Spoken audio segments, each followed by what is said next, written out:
Good morning, Chris. Good morning, Jason and the KUAM family. And most especially, good morning to the people of Guam. Senator, let's just go ahead and start with your reaction to. I know you heard Catholic schools moving online, right? A lot of people wondering GDOE, are they next? Just your thoughts. Well, um, I think it's something they need to do. I've been keeping track of the infection rates yesterday, now at 800. I think we need to do something. It's never been this high. I think through the whole time during COVID, and I actually have a calendar and that my staff puts together on how many was tested and versus how many was positive. So we've been keeping track of that, on a daily basis. And the highest we've ever gone since December on back to March of 2020 was only 300. 335, I think it was. And that was a cluster at, I think it was one of the construction barracks or something like that. Right. Yeah. And that was it. And now you're at 800 plus. I think something needs to be done, even though like in some other jurisdictions like Hawaii, when I was there during Christmas, and it was really, the numbers were going high from 1,800 when I arrived, and then by the time I left, it was 3,300. And that's just the count of those that were going to the government facilities to get tested. I was not including those taking tests at home. So the numbers were going up, but yet there were no restrictions or lockdowns or anything like that put in place. I think they're just taking this as a strain that's not that, that bad as Delta. And I think they feel that's worse for them locking them down than continuing to move on. So herd immunity, I think, is what they're trying to gain in that perspective. On Guam, though, when you're getting fatalities coming in with people who are vaccinated, okay, now that's an issue. And more of that is coming up, people passing away who have been vaccinated or even partially vaccinated. As far as Catholic schools, making the announcements, I think they're doing well. However, it's quite soon, trying to scramble and get the books ready for them, to prepare. That's going to be difficult for some parents to also make arrangements with their work, having the kids at home now and doing non-FaceTime. That's a lot of variables in place that are going to be difficult. But your health is number one, and that's the first thing you should think of. Not the inconvenience or anything like that. I was asked actually this morning if St. John's or St. Paul's, non-Catholic schools, but private schools have taken the same initiative. Are you familiar with that? When I need the news, I go to KUAM. Well, we'll find out. I haven't heard anything, but Jason's mom works at St. John's, and I know he would have said something. Yeah, we'll find out today, Senator. Okay, thank you. I'll just let them know to tune in because we haven't gotten any word from there. Right. I just kind of let's just go down the list of stuff. We'll start with the law enforcement officer pay raises. I had your minority colleague, Senator Frank Blas Jr., who is I want to say he's the public safety co-chair. And he was on yesterday basically saying that this whole study was because Guam Police Department officers were underpaid when compared to like their, stateside counterparts or whatever. And so he was of the thinking that in order to retain officers at GPD, it should have been GPD, and that should have got the 18% law enforcement raise. But instead, they gave it to, across the board to all public, yeah. So, I guess the train of thought is that if GPD was already behind everybody and then you raised everybody up, then they're still kind of aligned. But what are your thoughts on just that whole law enforcement officer raise? And then I had John Fernandez on yesterday, and now they're working on one for the teachers. Yeah, well, I'm not surprised if it becomes a domino effect with everybody in the government of Guam. We know that. But what's very frustrating at this point is, once again, the administration is not working with all the senators. It was announced that she's working with one senator, maybe another senator, Senator Sonagasti, but that's not all the senators. We're the ones that hold the purse strings on this. How are we going to pay these officers? Now, for her to say that we're going to be able to cover this cost in GPD, it won't be an increase or cause a dent in the current budget. And I'm thinking in my head, well, did we pat the GPD budget so much that they have $16 million to give out to these raises? And I'm thinking, how is that possible? You know, we're this year, I mean, it's already been announced there's going to be a recession. We haven't even got the payback, or wait, better, what is Build that? Back Better. Yeah. See, it's here. I'm even losing the name of it because it hasn't even been discussed anymore. Yeah. The BBB, you know, that's not coming. The EITC, it's already been expended. You know, people are saying, oh, we're going to use the EIT to spend it. We've already, you know, appropriated that funding. I don't know where we're going to get this funding. And now the domino effect is going into play. Yeah. Now, granted, we need to address some of the shortfalls or the funding that's, or the salary for police officers, you know, teachers. We can go down the list, public health individuals, you know. But I think what we need to do is work more on the starting pay of these individuals if we're trying to recruit people to come aboard. If you're starting them at such a low salary, then we're not going to get people wanting to take jobs like police officer or public safety, where, you know, you have to think of yourself as well, and your family's well-being on occupations such as that. Yeah. Senator, you know, the governor, we played the story yesterday. I don't know if you saw it, but she was talking about, because they had asked her, how are we going to pay for this? And she said that Senator Joe St. Augustine was going to look at she said his funds, and they were going to use a combination of ARP, and then she said something about our directors are so good at saving money, so we're going to use that. And then there was about three other vague funding sources, but I'm just thinking, like, how does that fly when you ask, how are you going to pay for it? And it's like, oh, a little bit of this, a little bit of that. I mean, that to me, that's just a little vague. Well, it's smoke and mirrors. That's what you do when you're trying to get something through and you don't really want, you know, anybody to know how you're doing something. And it's so exhausting, you know. I mean, granted, every job, everything you do, hard work, you know, that's my motto, just hard work. You study, you prepare. But what's so frustrating is just losing all your energy on trying to dissect someone trying to manipulate the system or try to get away with something that should be discussed amongst everybody. I'm just going to, you know, like a dictatorship. I was waiting for that. I wanted to, Senator, I wanted to ask you about something, because all the media, they got this email from this guy, and he was basically sharing this information, and it's common knowledge, right, about Vice Speaker Tina Rose Munya Barnes, who has been off island since, and I actually had the notice here, she's been off island since July of last year, right? And then I know in talking with her staff that there had been a car accident that she was involved in September, right? But anyway, this person that had wrote an email to all of the island media, and they basically said, what is the deal with the Vice Speaker being gone for 6 months? And kind of just asking for more information on it. And I was able to get a statement from the Vice Speaker's, I think he's the Chief of Staff, Chirag Bojwani. And the statement I got, this is from the Vice Speaker, Tina Rose Munya Barnes, who has been off island since July 16th of last year. And I think one of the side effects of this thing is that we're in a situation now where you guys are passing laws with 7 votes. Right, and so I know that you have some of your colleagues who have their share of attendance problems, but and anyway, let me just read the statement here from the Vice Speaker.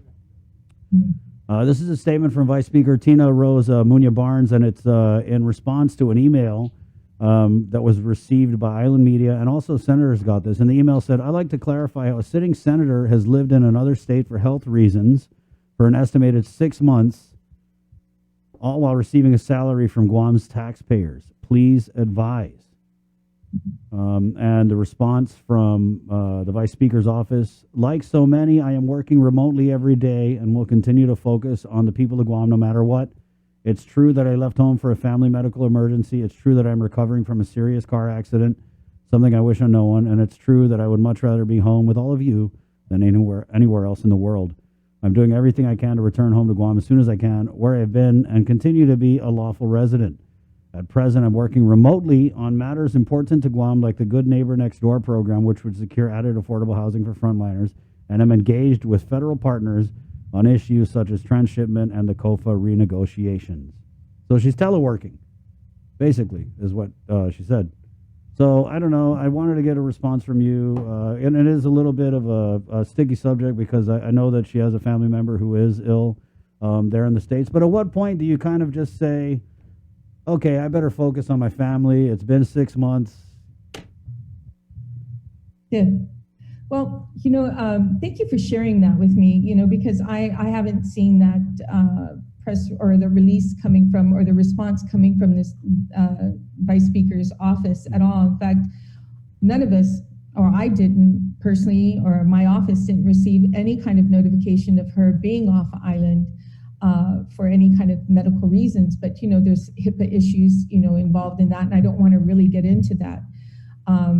We're a very sympathetic community, and I can empathize with having someone sick. I mean, I was sick myself. Unfortunately, I wasn't working at the time, so I didn't have to answer to anybody and just focus on my getting well.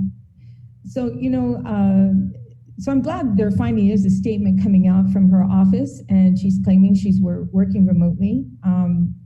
But I'm surprised that she hasn't been on any of the public hearings. When I was in Hawaii, taking short time there to see family, I made sure I went to the public hearing. There was a public hearing while I was gone, but I made sure when I was in Hawaii to show up on that.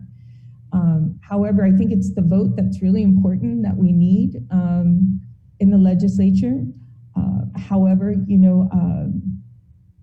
if you think about, if you're that individual saying that, I received that letter, by the way, from that individual you're talking about as well, and another letter from another individual who asked the same question as well. And my response was, thank you, acknowledge receipt of your email. However, in circumstances like this, you need to take that question to the ethics committee, to the speaker's office, and ask that question there.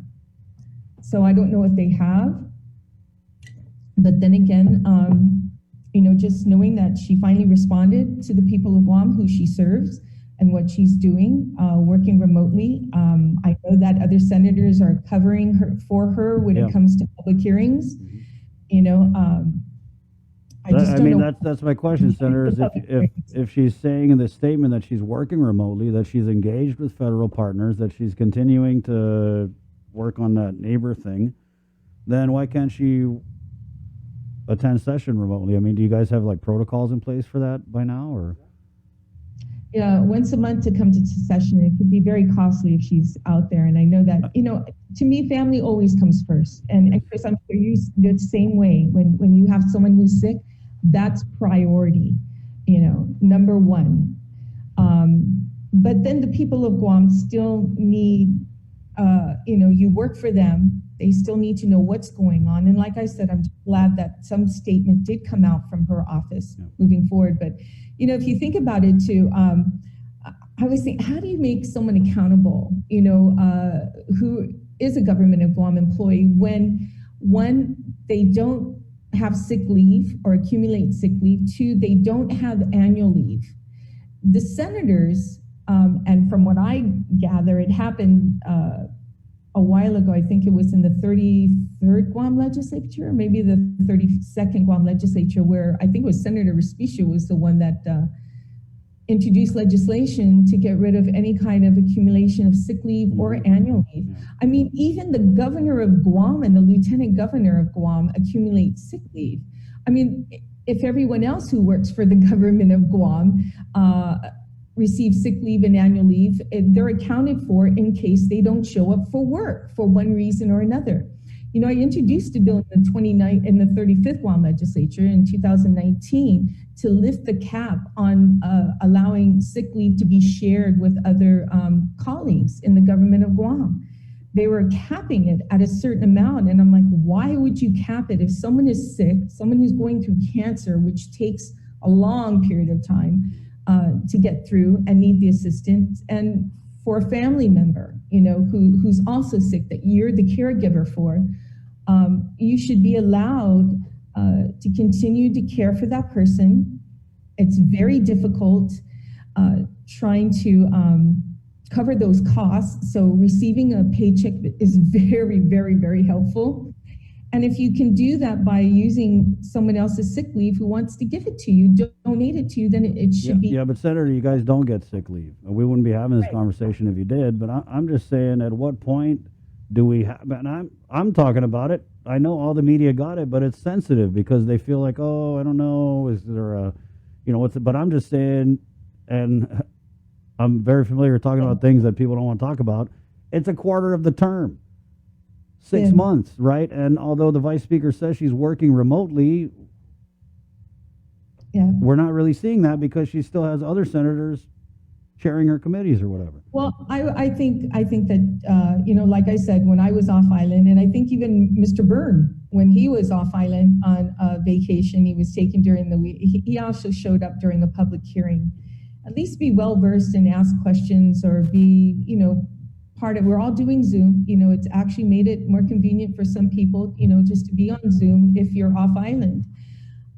However, you know, I don't know the situation completely. There was let me give you a couple comments here that we're getting. Rosemary comments in, as touchy as this topic is, she is an elected person and is accountable to the people, so there should be some communication. Yeah, it shouldn't take 6 months in an anonymous email or whatever to get information on this. F. Glenn comments, need to go back with policies and protocol to address excessive absences from attending session. Micah comments, if the president was gravely sick or can't effectively perform the duties of their offices, they would be replaced by the vice president.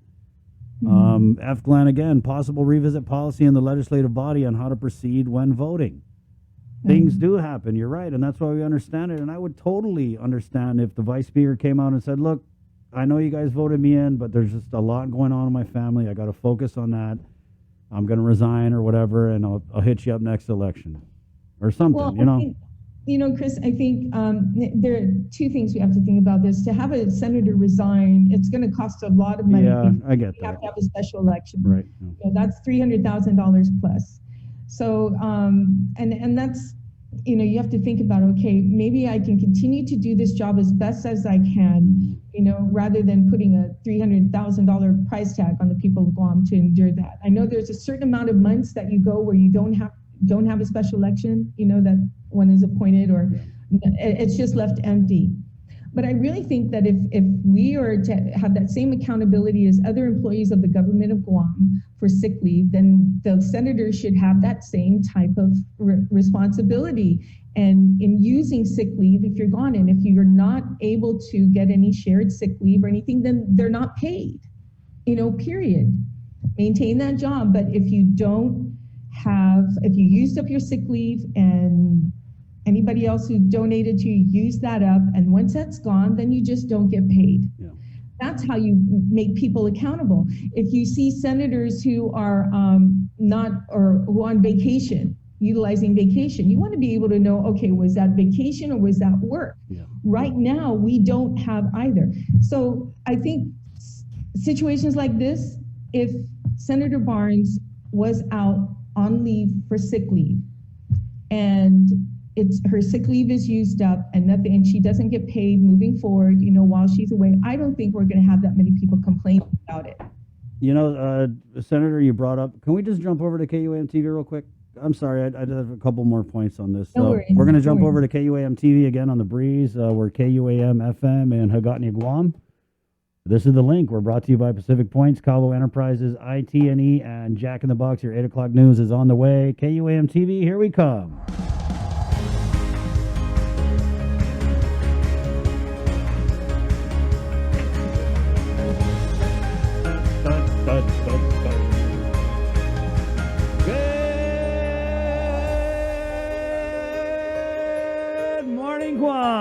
morning, KUAM TV. Welcome to the link. Senator Clint Ridgell is coming up. There's a big oversight hearing, or there's a hearing with GPA, and they're trying to build a power plant next to the PD school. There's a law that prevents them from doing that, and GPA is trying to get that. Well, we'll just catch up with Senator Clint Ridgell. Also, our 8 o'clock newscast, and then we're debuting some new content on the KUAM Podcast Network. I'm telling you guys, stay where you're at. You're going to love this. We've been around for, what is it, Jay, 60 million years? Yeah. How long? Yeah, I anchored my first show. I didn't, like, everybody thinks Sabrina and I have been anchoring together forever. I anchored my first show with Moses. Right. Yes, and actually we've been around so long. We didn't have the teleprompter. It was tablets back then. We've been around so long that former Congresswoman Madeline Medalla was like our first receptionist. So that being said, we have a lot of archival footage, and we kind of kicked around the idea, like, let's take advantage of this. And it was kind of like, okay, we needed footage for something. We had to dub it from the old dinosaur tapes to digital, and it gave us the idea to bring you guys a great podcast series called From the Files, where we look at our archival footage and we kind of retell a lot of stories from back in the day that just there's no way for you to look at this stuff. And we're going to go in on some of the biggest typhoons that hit Guam in the 90s and the early 2000s. That's coming up at 9. The imagery is absolutely stunning, not the least of which the hair, though. Nestor Lecanto rocking like the 90s like fashion and everything like that. Remember what an awesome mustache Nestor had like back in the day? It's basically like it's going to be like a time capsule every episode, and we're just really excited. Right now, though, we are in with Senator Telo Taitague. What we're talking about here is Vice Speaker Tina Munya Barnes, who notified the legislature and her colleagues that she was going off island on July 16th, and I've actually got all of the notices, and what she has been doing is continuously noticing that she's not going to be here on island. We do know that there was an accident in September, but a concerned citizen had written the senator saying, we have a senator who's been absent for 6 months.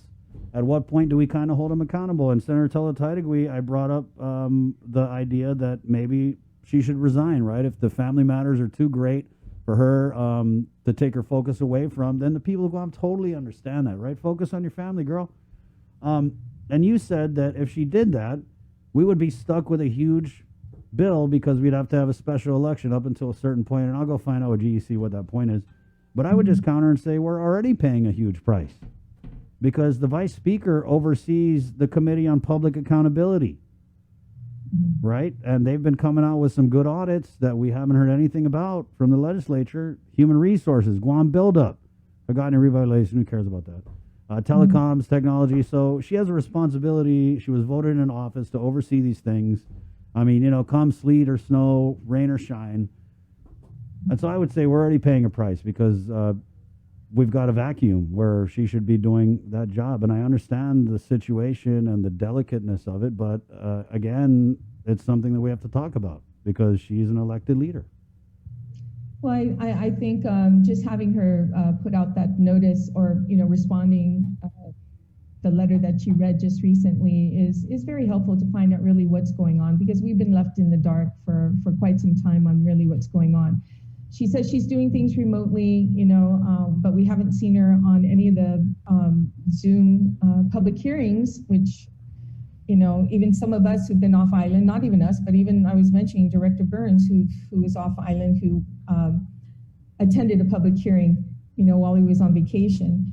But I think really what we should do in circumstances like this is to bring back the sick leave and the annual leave that senators should be accounted for, like all the other government and Guam employees. Even the lieutenant governor and governor has sick leave that they have to account for. And if an individual or your family member is sick and you have to take leave, then you use your sick leave. And if you run out of sick leave, maybe someone can share it with you, like legislation I introduced to extend that, lift the cap to allow, unlimited sick leave from a share program. That way, you're accounted for, just like everyone else in the government of Guam is. Yeah. Then they're accounted for. But, we all can sympathize and empathize and send our prayers to her for a speedy recovery, as well as her family member who is in need of medical care off island. And I understand what she's going through. And I definitely, like I say, I sympathize with her because I've been in that situation. However, I was not working for anyone at the Right, time, and yeah. I was I taking mean, the time. you had cancer.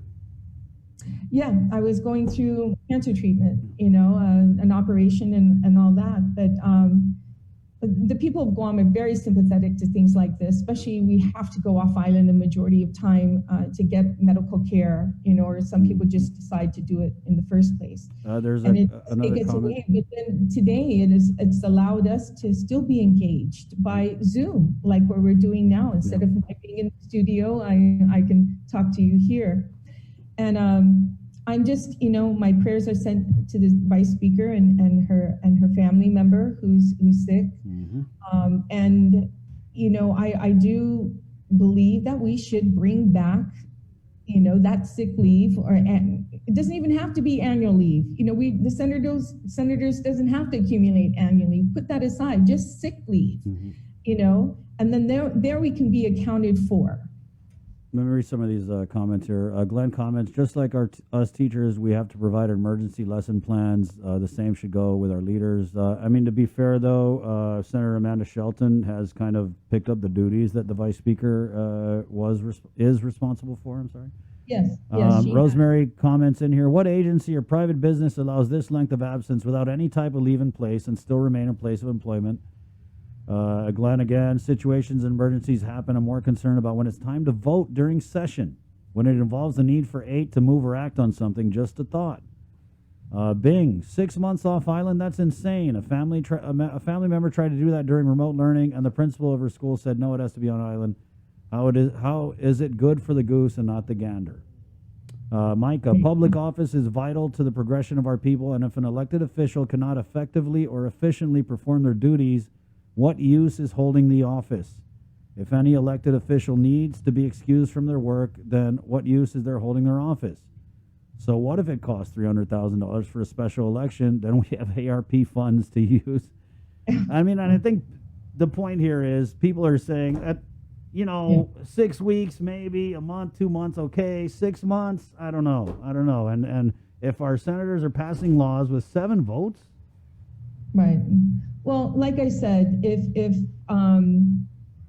we had sick leave to be accounted for, and then we're not able to, we run out of sick leave or not able to get any person to share it with us, then that individual doesn't get paid. And I don't think it would be such a big deal for anybody to feel bad about this. I think the letter or that was sent to me was, how can the people of Guam pay the salary to someone who's not there?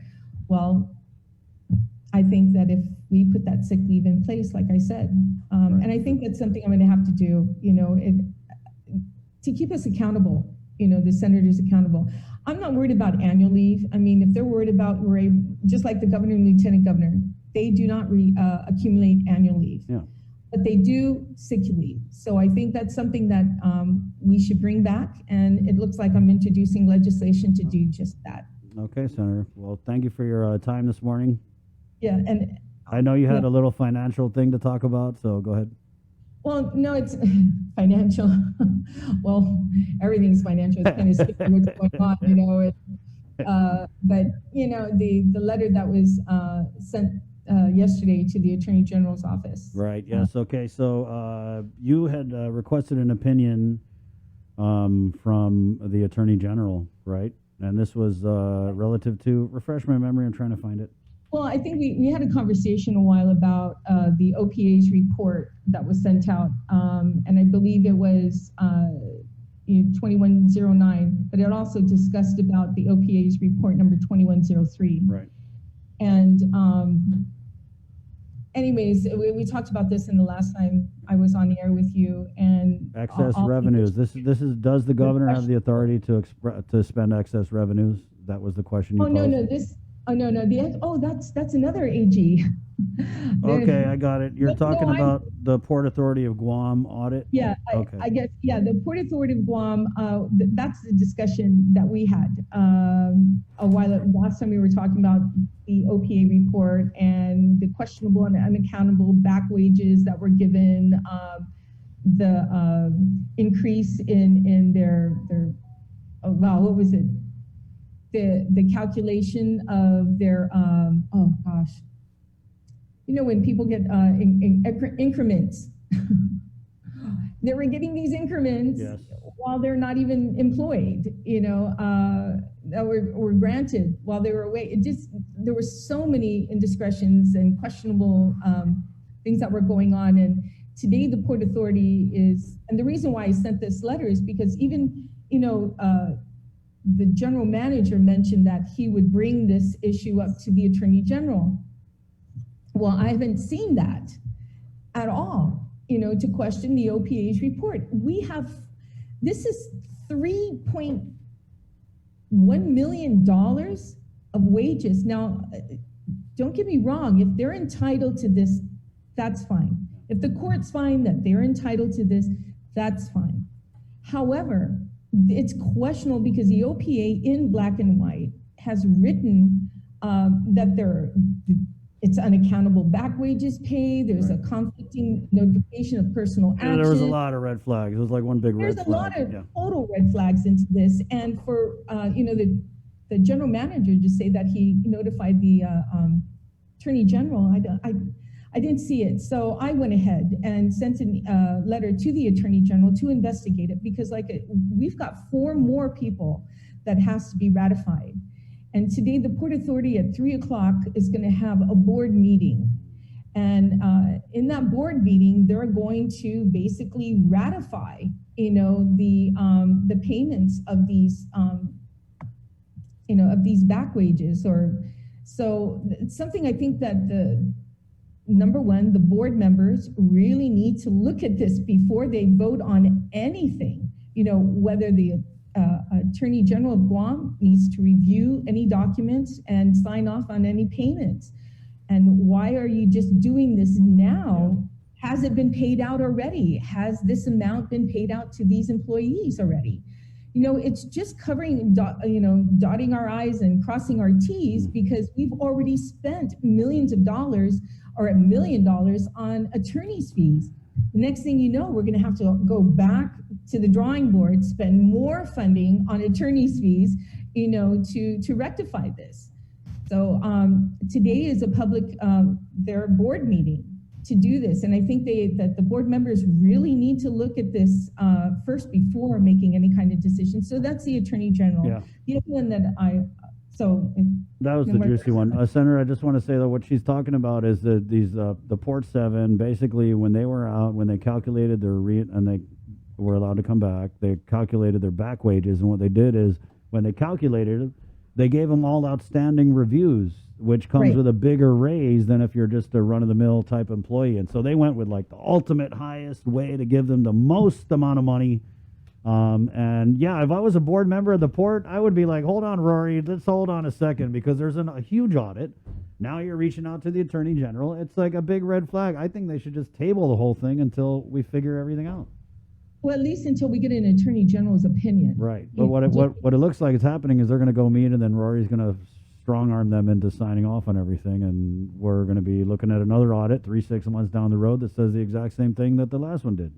Well, we've seen him do that on another board meeting that he was trying to, one of the board members, he was trying to saying yes to follow his lead on this, and that's not what a general manager is supposed to do in a board. It's the board that leads, not the general manager. I think they had an oversight chair. There was an oversight hearing, I want to say last year, that she had promised the people of Guam she was going to continue.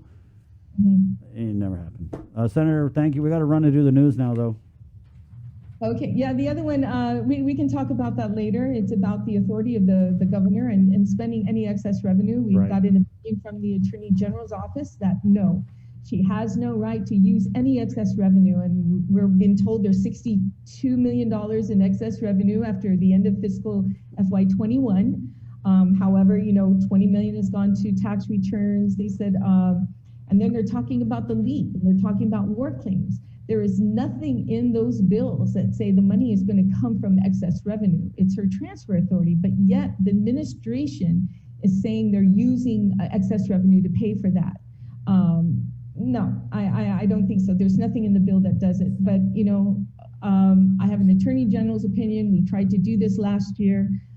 He favored her side, saying, oh no, she can use it to pay off old debts or things like that. Now this time, no. The attorney general is clear and precise on his findings and his opinions, and we will take that to the bank. Thank you, Senator. Okay, thank you Which so bank? much. Oh, let me guess. Just kidding. All right, thank you. Hey, you always do your little thing you say. I did create a great day. Got it. Okay, there you go, Senator Telo Taitague. It's 8:20. Let's go ahead and get into the news with Jason Salas. Our 8 o'clock newscast is brought to you by Pacific Points with the very latest. Jay, did you have something else first? Or you okay? Oh, You no, good? yeah, this is part of the news. 'Cause Okay. we do have an